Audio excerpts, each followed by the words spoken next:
de realizar junto com o fórum, realizar essa conferência livre, para talvez apimentar um pouco o debate, porque esse não é um tema fácil, não é isso, professor Cury? É um tema difícil, complexo. O Chagas, que lida com isso desde a sua infância, sabe que é um tema que se discute há 80 anos, então o Chagas, como vocês sabem, é um militante desde pequenininho. É um tema que nós debatemos durante muito tempo, mas nós não temos exatamente verdadeiramente um consenso sobre isso. Então essa pergunta, que pode até parecer boba no começo, é realmente importante? Eu acho que é a pergunta mais importante a ser feita. É realmente importante o sistema?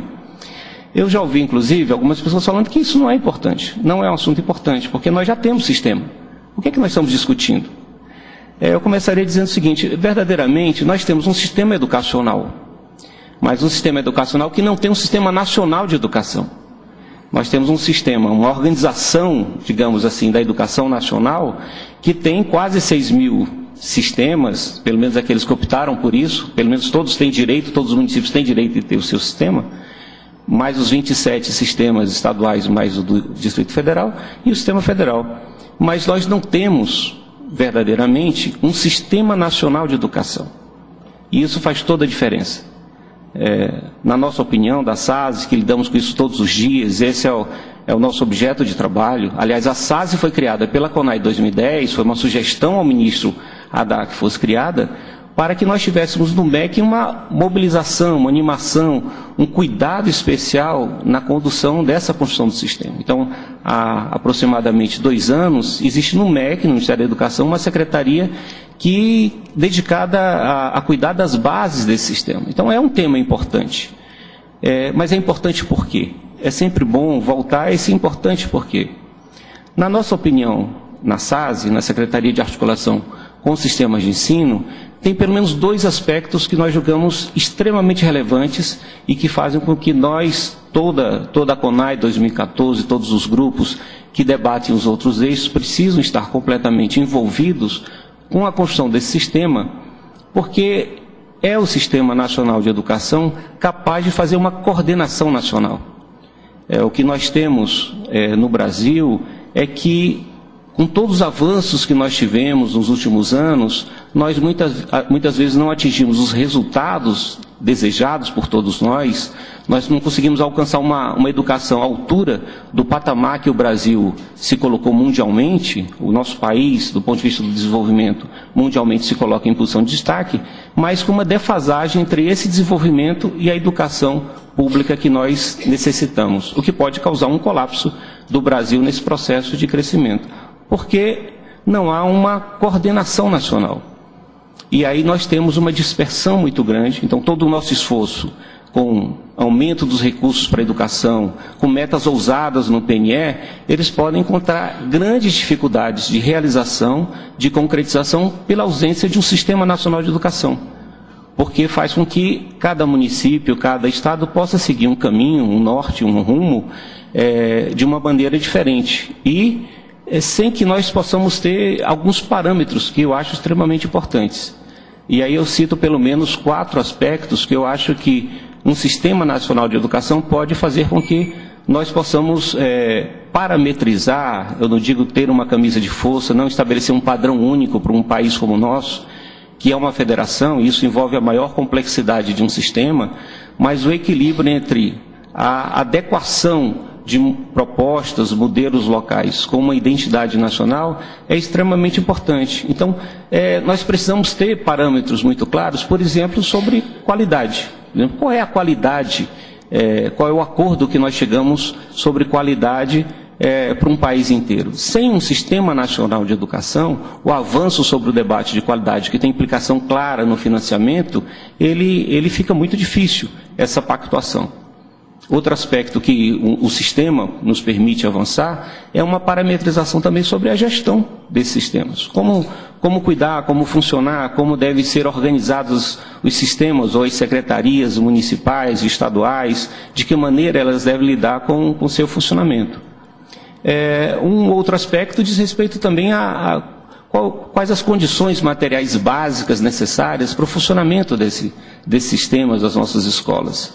E, por fim, um outro aspecto, o tempo é muito curto, mas um aspecto que eu julgo extremamente importante, um quarto aspecto, é uma parametrização sobre gestão de pessoal.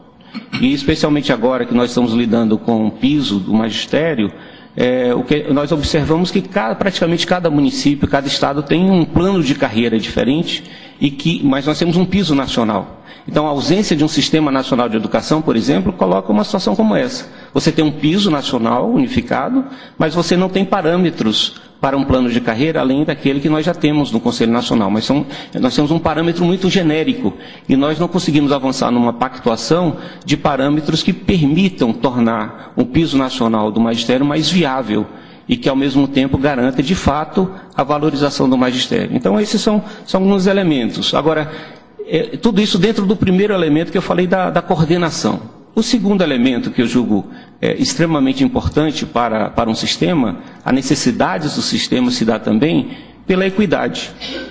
É muito difícil avançar na equidade para que nós possamos ter pelo menos uma qualidade que se reconheça nacionalmente, independentemente de onde nasceu a pessoa, se ela nasceu num estado ou município pobre ou rico, ela não pode ter situações tão díspares como nós temos hoje.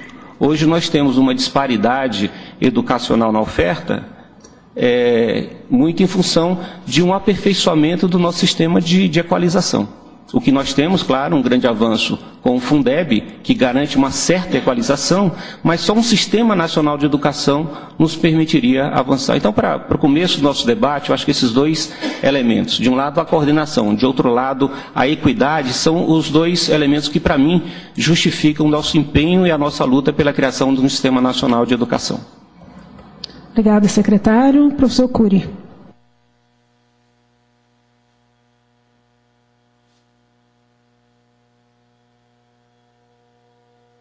Boa tarde. Eu queria cumprimentar o Ministério da Educação, a SASE e os responsáveis pela CONAI pela realização dessa conferência livre em favor da CONAI 2014.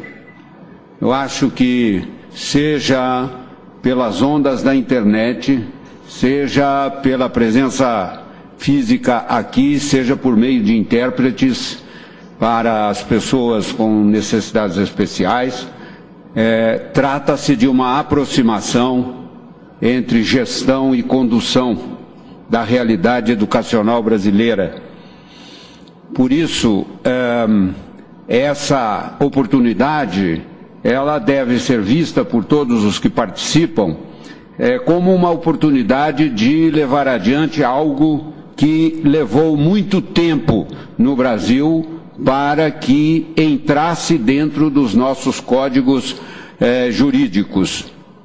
Por outro lado, esta aproximação, ela me faz lembrar algo pelo qual tanto se lutou na Constituição de 88, que é a gestão democrática.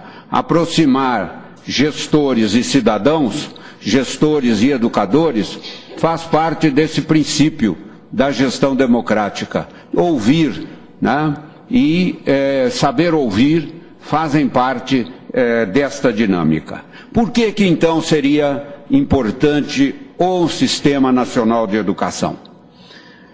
Olha, o Brasil, desde que se tornou independente, ele trabalhou sempre com o que nós chamamos com a dupla rede. Uma rede de caráter nacional, que era dirigida pelos poderes imperiais e depois da proclamação da República pela União, e a rede das situações sociais e depois da proclamação da República pelas redes estaduais. E entre ambas houve sempre um vácuo, maior ou menor. E mais do que esse vácuo, essas duas redes sempre tiveram velocidades diferentes. Em que a rede federal, ou antigamente dos poderes gerais, imperial, ela tinha uma rede muito mais célere, muito mais rápida do que a velocidade daquelas redes que se estabeleceram no âmbito das províncias e depois dos estados. Lentamente, esse vácuo e essa dupla velocidade fez com que os educadores percebessem a importância de aproximar essas duas realidades de modo a que o Brasil realmente tivesse uma educação nacional. Então começaram os esforços para haver algumas dimensões de caráter nacional, que não havia, ou se havia, eram muito poucas. Por exemplo, a Constituição de 1891, ela tinha apenas como dimensão nacional a laicidade na educação pública. Entretanto, ela era omissa em relação à participação da União no âmbito dos sistemas estaduais referente a isso que nós chamamos hoje de educação básica. Então, no final dos anos 20, no começo dos anos 30, houve um grande empenho para que, pelo